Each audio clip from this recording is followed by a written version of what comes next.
Look, 2020 is the year of collaboration for me, like where everything that I've learned from leaders and mentors in sales and service, I want to give it away. I want to try to help build your business, do any type of collaboration. The pie's big enough for all of us to eat.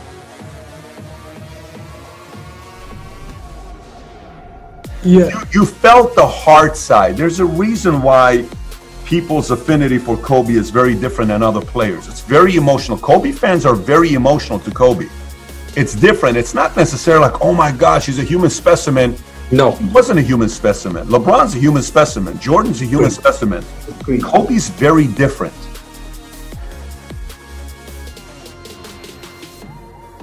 But what happened is when the world shifted, which most people do, they get mad and cross their arms, don't work on their personal growth, don't work on that inner web. They're waiting for someone else to fix it and on the outside. And I say, you know, we don't know what's going to happen there. I've never relied on anyone. And when things go wrong, I take responsibility. It's my fault, even if it's on my team.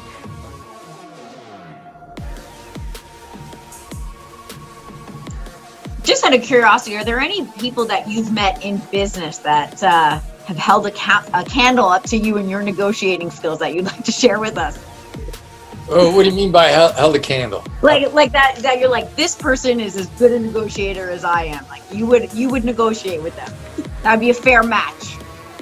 Well, yeah, I mean, we're trying to make deals. I mean, collaboratively. When somebody's not collaborative, that's a problem. Seeing what you guys are doing is awesome here, and we meet a lot of people who also want to do exactly what you're doing. So to me, it's always about what would your 90-year-old self tell yourself today about what you should be doing. And that way you're going to have no regrets. I think I read it in a book, The Difference Between Millionaires and the Middle Class. I think that was a tip. I can't remember where I first read that. But what would your 90-year-old self tell you? If your 90-year-old self would tell you quit the job or buy the piece of real estate or do whatever you're thinking of doing, then go ahead and do it. But don't get to 90 and have the regret.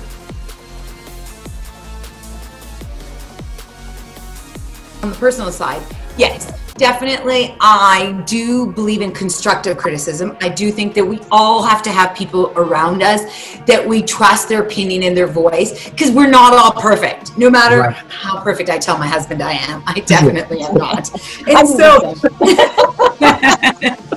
so you do have to have people around you that you trust that say, hey, maybe you should mold, or you should think about, or, you know, you said that wrong or thought that wrong, and have healthy debate, right? I think that that's really important. Otherwise, our ego can get way too big and we can really just get caught up with ourselves and never be on that continuous learning journey.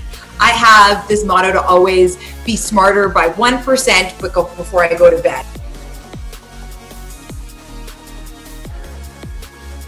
As you guys just saw the video from the end of 2019, we were talking about, Laura, that we wanted to make 2020 the year of collaboration. And little did we know just how important that would be. Why would you, like, look, what has it meant for you? Well, quite frankly, everything that happened with COVID, it kind of turned the world on its head a little bit, and everyone had to pivot. And luckily, we were already thinking, look, the more that you work with other people and that you can collab and mastermind and come up with ideas together, the better everyone will be. And so we were already on that path, and it's just been so exciting to see how giving everyone is with their knowledge. What I'm like, I want to talk a little bit more about like what you learned from some of the guests that were on our podcast. I think really the overall theme that I've heard from a lot of the successful people that we've had on is the importance of mindset. I think really what sets a lot of people apart from others is not necessarily their natural born talent or that they have some special type of gift, with the exception of the fact that they can shut out a bit of that noise. Well, I think that's a talent and a gift in its own, right? Yeah, and maybe it comes naturally to some people, and other people they've had to work on it, and they talk about, like, I had to work on this, or something happened in their life that sort of forced it upon them.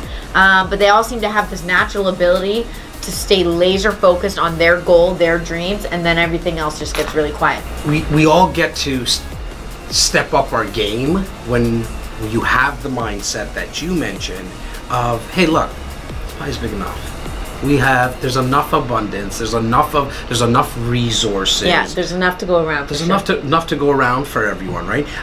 Like I loved how many, like Luke, shout out to Luke Leasing, the Phenom, he got me on like 58 so far. We're in the time of this recording, almost the end of 2020, 58 podcasts, right? And so that in itself, that collaboration was huge for me, because I also got to, and big shout out to all those podcast hosts, because they also allowed me to learn. Like I was learning while I'm on the fly, right? Like I'm getting better going live with people. And so if you're sitting there right now watching and listening, and if you wake up in the morning with a scarcity mentality, I'm going to tell you what's going to happen, because we've seen it over and over and over again, which is you're just going to get more of that. Well, it's probably going to think it's going to be the opposite. You're just not going to get what you're looking for. But if you wake up in the morning and say, look, there's enough for everyone to go around, see, the universe works in a funny way, because then it starts to look for more of what you want. I really think it comes down to, you were talking about the scarcity mentality. I think if you go into anything with the idea of like, what am I going to get? You're already going into it wrong. I like that. You got to go into it with, what can I give? We don't pay people to be on the podcast. People don't pay you to be on their podcast. We're really just trying to collaborate and get our ideas out there to help more people. And in doing so, we get more in return. So true. Like we started up with this book, right? Just writing this book on how to buy, how to sell, how to invest. We could sell this book for $20, $18 or whatever, but we just give it away for free. We give it to other realtors. So if you're a real estate agent right now, in fact, if you're an insurance broker or a mortgage broker or in any sales, like if you're in the sales industry, get a copy of this book and rewrite it in your own language. We're okay with that. To everybody in the sales industry, if you just want tips, strategies, reach out to us. We're so open with all of our information. And maybe Nikki, you can put the text number, and you can just shoot us a text, and I'll make sure that I answer to the best of my ability, because we really know that there's a lot out there for everyone. There sure is.